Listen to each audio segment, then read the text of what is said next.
War dog doesn't recognize its former veteran at first, but when it finally does, what happens will bring you to tears. The summer heat in Austin, Texas, felt different from the scorching Iraqi desert. Matthew Anderson stood outside the modest restaurant, his hands trembling slightly as he checked his watch for the 5th time in as many minutes. The parking lot was half empty, typical for a Tuesday afternoon, but to Matthew, every car that pulled in made his heart skip a beat. He couldn't believe that after 18 months of searching, making countless phone calls, and following endless leads, he was finally going to see Tina again. His wife, Sarah, squeezed his arm gently. "Breathe, honey," she whispered, her green eyes full of understanding. "They'll be here soon." Matthew nodded, running his fingers through his graying brown hair. At 35, he looked older than his years, the weight of his experiences evident in the lines around his eyes and the slight stoop of his shoulders. The wars had taken their toll, but nothing had hurt quite like losing Tina. As if sensing his thoughts, Sarah pulled him closer. She had been his rock since they'd met at a veteran support group 3 years ago, understanding his struggles in a way few others could. As a trauma nurse who had worked with veterans, she knew the invisible wounds that soldiers carried home. A white SUV turned into the parking lot, and Matthew's breath caught in his throat. This was it. The vehicle parked, and a woman in her mid-40s stepped out, leading a beautiful Belgian Malinois on a leash. The dog's coat was the same rich fawn color Matthew remembered, though perhaps with a bit more gray around the muzzle now. "Tina," he whispered, his voice breaking, but the dog didn't react to his voice. She stood alertly beside her foster mother, Lauren Williams, scanning the environment with the same professional detachment that had made her such an exceptional military working dog. Her ears were perked forward, but there was no recognition in her eyes as she looked at Matthew. The sight felt like a physical blow. Matthew had prepared himself for this possibility. Dogs could change over time, and their memories could fade. But the reality of not being remembered by his closest war companion hit harder than he'd imagined. 7 years earlier, in the dust and danger of Iraq, they had been inseparable. Iraq, 2017. The air was thick with heat and tension as Matthew and Tina moved through the narrow streets of Mosul. The buildings around them were pockmarked with bullet holes, and the silence was more threatening than gunfire. As part of the 89th Military Police Brigade's K-9 unit, they had been tasked with clearing a suspected IED-laden route for an incoming convoy. Tina moved with fluid grace, her nose working constantly, her muscles tense beneath her tactical vest. Matthew watched her every movement, reading the subtle signals they had perfected over 2 years of working together. A slight change in her breathing, a particular tilt of her head. These tiny details could mean the difference between life and death. "Easy girl," he murmured as they approached an abandoned vehicle. Tina's pace had slowed, her movements becoming more deliberate. Matthew recognized the change immediately and signaled to the team behind them to halt. Tina circled the vehicle, her training kicking in as she performed the detection pattern they had practiced thousands of times. Suddenly, she sat, the passive alert that indicated she had found explosives. "IED, 10 o'clock. Matthew called out, and the team immediately began their practiced response. As the EOD unit moved forward to deal with the threat, Matthew reached down to scratch behind Tina's ears. "Good girl," he whispered. "The best girl." That night, in their temporary quarters, Tina lay beside Matthew's cot as he wrote in his journal. It had become their nightly ritual, him documenting their day while she kept watch, her head resting on his leg. The bond between them went far beyond handler and working dog. In the midst of chaos and danger, they were each other's constant, each other's home. "You know what, Tina?" he said softly, reaching down to stroke her fur. "When we get back home, I'm going to take you to all the best places. We'll go hiking in the hill country, swim in the Guadalupe River. You'll love Texas." Tina's tail thumped against the floor, and she looked up at him with those intelligent brown eyes that seemed to understand every word. In those moments, Matthew could almost forget where they were, could almost believe they were already home. But war had other plans. Present day. "She's been with us for about 3 months now," Lauren explained as they walked toward the restaurant's outdoor patio. "The rescue organization contacted me because of my experience with military working dogs. She's been doing well, but she's reserved. It's like she's still waiting for something. Matthew nodded, unable to take his eyes off Tina. She looked healthy and well cared for, but there was a guardedness in her bearing that hadn't been there before. He recognized it because he saw the same thing in himself every morning in the mirror. The hypervigilance that never quite went away. They settled at a corner table, giving them some privacy from the other diners. Sarah had thoughtfully called ahead to arrange everything, making sure they would have a quiet space for what could be an emotional reunion. Matthew sat down, his hands clasped tightly in his lap to keep them from shaking. Lauren kept Tina close, but positioned her where she could see Matthew clearly. "I've found that familiar scents can help trigger memories," she explained, reaching into her bag. "Do you have anything that might smell like your time together?" Matthew pulled out an old tactical glove, worn and faded. He'd kept it all this time, unable to throw it away because it still carried the desert dust they'd shared. "We use this for training," he said quietly. "She would find it when we practice detection exercises." Lauren nodded encouragingly. "Would you like to try?" Matthew's throat felt tight as he held out the glove. Tina's nose twitched, but she remained seated beside Lauren, her posture alert but uncommitted. The lack of recognition felt like a knife twisting in his chest, bringing back the day they'd been separated. Iraq, 2018. The news had come suddenly, though perhaps he should have seen it coming. Tina was 8 years old, and while she was still performing excellently, the military had strict protocols about service dogs' retirement ages. "She's got arthritis starting in her back legs," the veterinarian explained gently. "She's still capable, but we need to think about her future. She deserves to retire while she's still healthy enough to enjoy it." Matthew had known this day would come, but that didn't make it any easier. What happens to her? She'll be transported back to Lackland Air Force Base for evaluation. After that, she'll either be adopted through the military working dog program or placed with a rescue organization specializing in retired service dogs. "I want to adopt her," Matthew said immediately. "She's my partner. We belong together." The vet's expression was sympathetic but firm. "You know that's not possible while you're still actively serving. She needs a stable retirement environment, and you still have 7 months left in your deployment." The logic was sound, but it felt like a betrayal.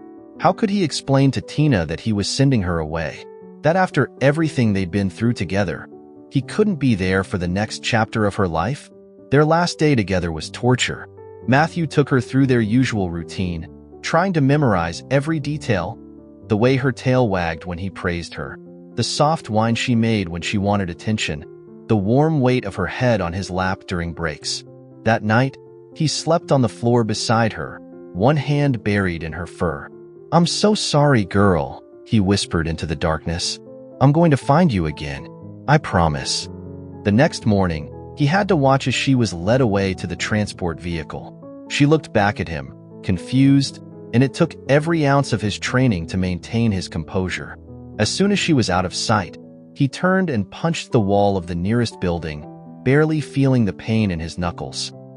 Present day. "Sometimes it takes time," Lauren said gently, watching as Tina remained politely disinterested in the glove. "She's been through a lot of changes." Matthew nodded, trying to hide his disappointment. Sarah reached over and took his hand, her touch grounding him as it had so many times before. He had learned the hard way that healing couldn't be rushed, that some wounds needed time and patience to mend.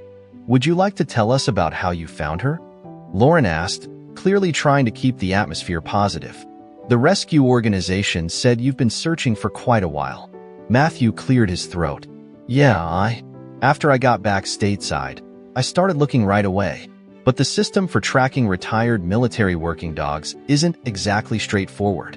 She had been sent to Lackland, but by the time I got there, she had already been moved to a civilian organization. Then that organization had transferred her to another one due to overcrowding." He trailed off, remembering the frustration of always being one step behind, of reaching out to countless organizations and individuals, sending emails, making phone calls, following leads that led nowhere. The search had become almost an obsession, driving him even during his darkest periods of adjustment to civilian life. Sarah picked up the thread of conversation. "It was actually through one of my patients that we got the breakthrough. She volunteers with various dog rescue organizations, and when I mentioned Tina's story, she helped us make some connections. That's how we finally found out she was here in Texas. As they talked, Tina's ears kept swiveling toward Matthew's voice. Something was happening behind those intelligent eyes, a gradual shifting of awareness. Lauren noticed it too, and carefully loosened her hold on the leash. "Would you like to try something?" she suggested. Sometimes specific commands or routines can trigger recognition. "Did you have any special signals between you?" Matthew's heart began to race. "Yes, when we needed to be quiet during operations, we had hand signals. And there was one thing." He hesitated, then reached into his pocket and pulled out a small rubber ball, well-worn and faded. This was her reward toy. Only used it during training or after successful missions. Lauren nodded encouragingly. "Why don't you try the hand signal first?" Matthew took a deep breath and made the gesture they had used thousands of times. A simple motion that meant check in their silent language of war. Tina's head tilted slightly, her eyes focusing more intently on his hands. Encouraged, he made another signal, this one for ready. Tina's ears pricked forward, her body tensing almost imperceptibly. The change was subtle, but to Matthew, who had learned to read her every movement, it was like watching a light slowly beginning to dawn. Then he held up the ball. The change was immediate and dramatic. Tina's entire body language transformed. Her tail, which had been held low, began to wag, slowly at first, then with increasing enthusiasm. She rose to her feet, her nose working overtime as she took in the scent of the toy, and with it, perhaps, the memories it carried. "Tina," Matthew said softly, his voice thick with emotion. "Remember me, girl? Remember our time?" She took a step forward, then another, pulling gently against the leash. Lauren carefully let it extend, allowing Tina to approach Matthew at her own pace. The dog's nose twitched as she caught his scent, and suddenly her entire body began to quiver with excitement. A high-pitched whine escaped her throat, the same sound she used to make when they were reunited after brief separations in Iraq. Then, with a burst of energy that belied her age, she lunged forward, nearly pulling the leash from Lauren's hands in her eagerness to reach Matthew. "Oh my God," Lauren breathed, quickly unclipping the leash. "I've never seen her like this." Tina launched herself at Matthew, her whole body wiggling with joy as she tried to lick his face, whining and crying in a way that brought tears to everyone's eyes. Matthew wrapped his arms around her, burying his face in her fur as his own tears fell freely. "I found you," he whispered. "I finally found you, girl." The other patrons on the patio had fallen silent, watching the reunion with misty eyes. Sarah was openly crying, and even Lauren had to wipe away tears as she watched the partnership being rekindled before her eyes. Tina wouldn't leave Matthew's side after that, pressing against his leg just as she used to do in Iraq. When he sat back down, she laid her head in his lap, her eyes fixed on his face as if afraid he might disappear again. "I think," Lauren said with a smile, "we can skip the rest of the introduction period. She knows exactly where she belongs."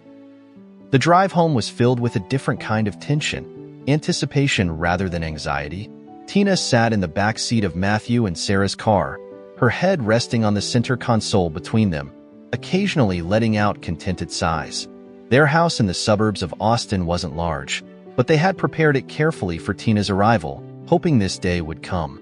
A plush bed waited in the corner of the living room, along with carefully selected toys and the softest blankets Sarah could find. As they pulled into the driveway, Matthew turned to look at Tina. "Welcome home, girl."